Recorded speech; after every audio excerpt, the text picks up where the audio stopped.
بسم الله الرحمن الرحيم والنازعات غرقا والناشطات نشطا والسابحات سبحا فالسابقات سبقا فالمدبرات أمرا يوم ترجف الراجفة تتبعها الرادفة قلوب يومئذ واجفة أبصارها خاشعة يقولون أئنا لمردودون في الحافرة أئذا كنا عظاما نخرة قالوا تلك إذا كرة خاسرة فإنما هي زجرة واحدة فإذا هم بالساهرة هل أتاك حديث موسى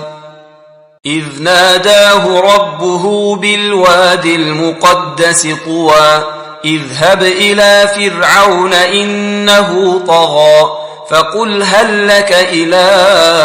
أن تزكى وأهديك إلى ربك فتخشى فأراه الآية الكبرى فكذب وعصى ثم أدبر يسعى فحشر فنادى فقال أنا ربكم الأعلى فأخذه الله نكال الآخرة والأولى إن في ذلك لعبرة لمن يخشى أأنتم أشد خلقا أم السماء بناها رفع سمكها فسواها وأغطش ليلها وأخرج ضحاها والأرض بعد ذلك دحاها أخرج منها ماءها ومرعاها والجبال أرساها متاعا لكم ولأنعامكم فإذا جاءت الطامة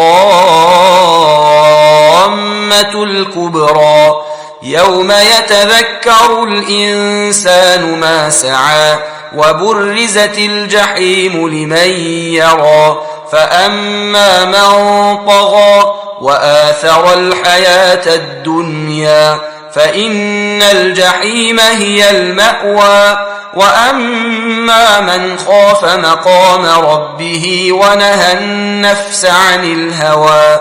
فإن الجنة هي المأوى يسألونك عن الساعة أيان مرساها فيم أنت من ذكراها إلى ربك منتهاها إنما